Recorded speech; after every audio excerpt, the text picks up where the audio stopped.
Ukrainians feel very passionate about the revolutions due to the parallels we have, and of course we are living in the time when you see the results of it, what had failed, and in particularly in case of Egypt, it's already 5 years.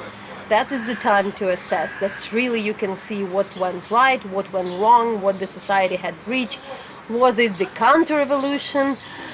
So how would you describe the state of economy, the state of the political system of Egypt after those 5 years, the situation with the civil society? There are broad questions, but maybe you would have the general overview would give it. Well, those are a lot of questions. 5 years is medium-term assessment. I mean, if you want to assess the revolution, 10 to 20 years is when you get the bigger picture. But 5 years, you can start assessing how the direction or start projecting where things are going. There have been things that we gained and things that we've lost in the past 5 years. But people say your revolution failed. I argue that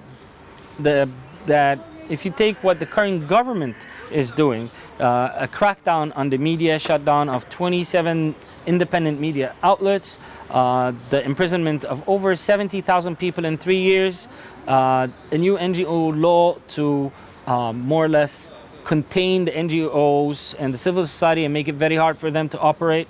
So all of those are like severe and harsh measures, and that's only a sign that the main establishment fears the civil society, fears independent media, and that is in itself a success. Well, how sustainable is that situation? I don't think it is sustainable, because after a while, I mean, Egypt is not North Korea and can never be North Korea in that sense. So I think we have gained a lot of things, but we've also lost a lot of other things. Economically, Egypt is in such an economic turmoil that it might actually induce a third wave to the revolution. Where currently, when the revolution took place in 2011, Egypt had an international or external debt of close to 35 billion US dollar. Now it's 70 billion US dollar or 75 billion US dollar. We had an internal debt that was around close to $1 trillion. Now it's 2.4 trillion. So it doubled. So, and then we devaluated the Egyptian pound and the dollar jumped to double its worth before the devaluation in November. So people woke up losing 50% of their savings, and now everything has doubled and they cannot make ends meet. And they've lifted subsidies on energy, and they will further lift more subsidies on energy and gas. So people will inevitably put in such a position that they'll be forced to go out on the streets again.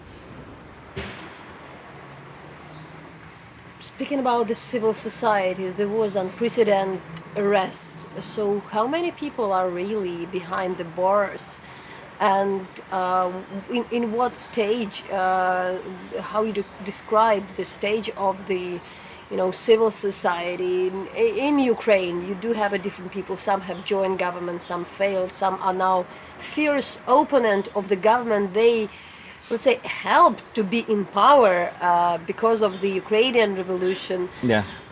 But there are also a lot of, smear campaigns against the activists. So what is the Egyptian experience? Yeah. Well, it seems there are manuals for revolutionists and anti-revolutionists. So everyone is following the same pattern, more or less.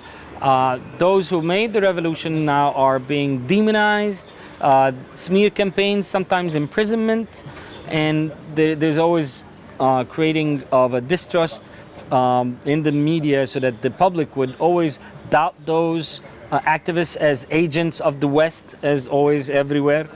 So again, this has definitely been a challenge and issue for civil society and civil society actors and change makers.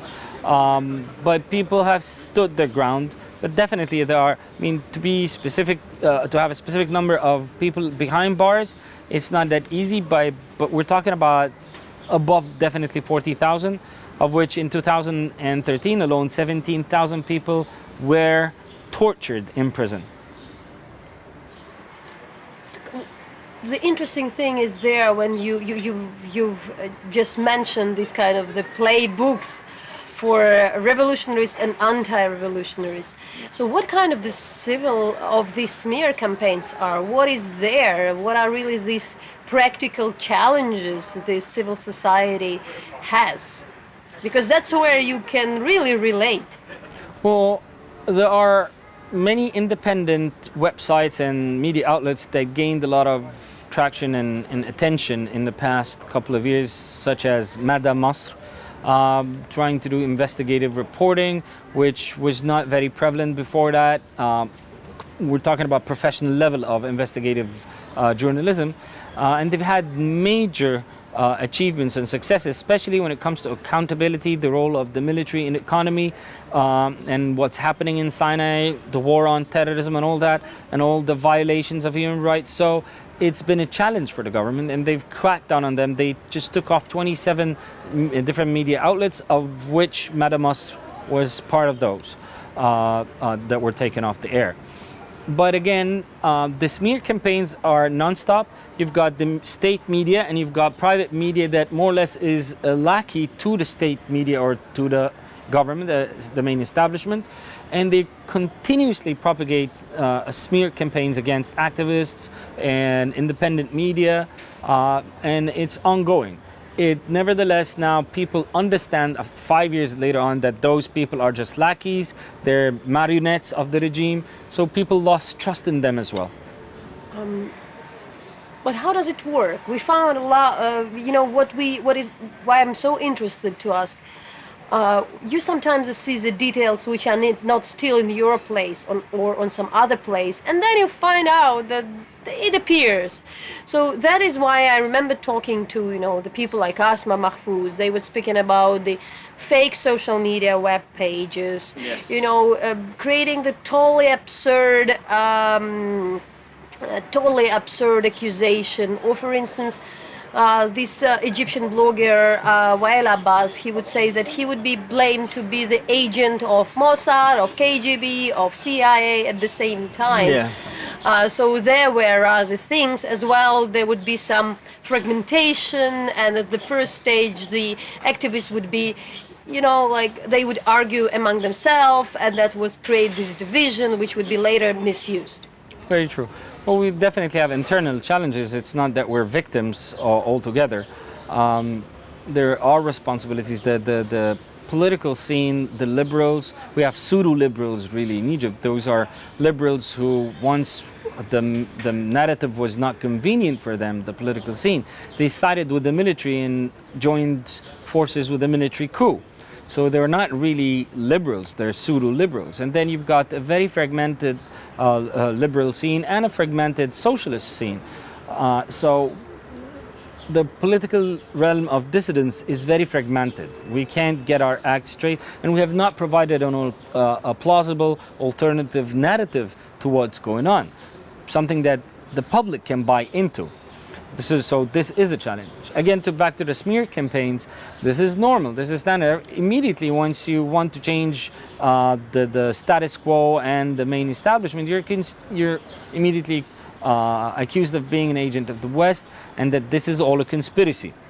And they play on populist rhetoric and discourse that, they play the ultra-nationalistic tunes, that this is an existential threat against our identity and who we are. Those people want to change the way we live, and they want to introduce concepts that are alien from us, all of that. So how the international geopolitical situation influence the situation on the ground in Egypt?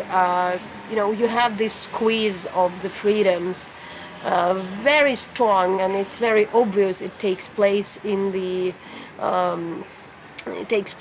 but you have the good relations with the US, with the current head of Egypt, Sisi, who control the military. So can you go in details, how the international partners would be the players? How do they help the society, and maybe if they don't? There's no easy way to answer that question, but the situation is very fluid. With the previous administration, U.S. administration, Egypt had a tense relationship in 2013 with the U.S., Germany, the U.K., Italy, and others. Some of those situations were a little bit, has changed a little bit, specifically the U.S., and even under the Obama administration, but even more so now, President Trump and Sisi are having a bromance, and Trump says that he finds that Sisi's leadership is exemplary and that he wish he would be in the same position like Sisi. On the other hand, you find Sisi having good relationship with Putin as well, and he's got friendships with other populist totalitarian leaders. At that point, what can really the West, for instance, do? You've got Germany, who had had put an embargo on selling weapons to Egypt. You've got Italy doing the same thing for a long time, and definitely the UK. There's the carrot stick thing. It doesn't always work because at the end of the day, those countries have stake in Egypt and Egyptian economy and trade, so they also can be under pressure and hurt their own interests. So on the government level, they're always interested in maintaining certain degree of relationships. There is a time we can already analyze, we discussed the civil society, but what exactly were the tools that the current government coming with the popular coup?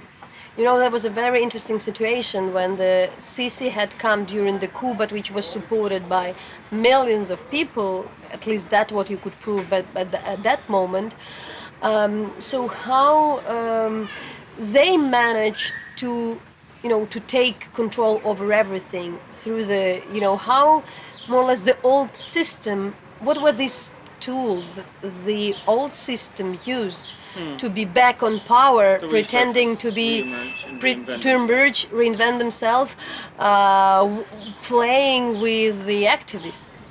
Well, if you take what happened since 2011 and now, you'll find that the military rule in Egypt since 2011, they for 18 months the military council took over the presidency, and they've created a situation where people had started disbelieving in the revolution because they made things worse for Egyptians. So it was a collective punishment. You want to change, here's what you get when you change.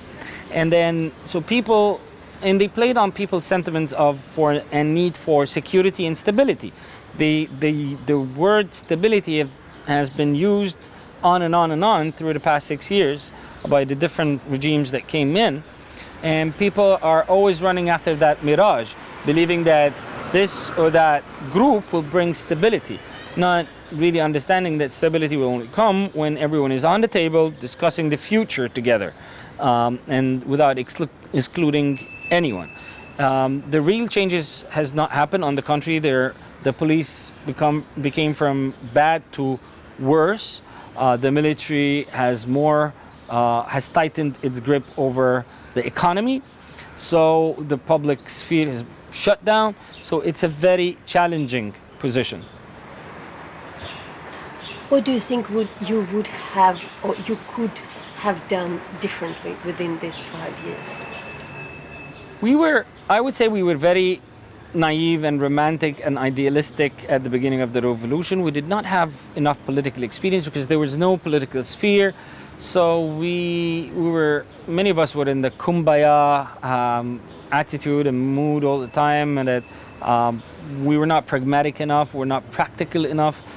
We didn't understand that there are, within the broader realm of the revolution, there are people with their own agendas that they bring onto the table. So not accommodating, excluding, and sometimes pushing out, overpowering. The dynamics did not really help. But I don't think there would have been any other way, given all we were in, not having those experiences, not knowing how to deal with the mainstream establishment and the popular demands.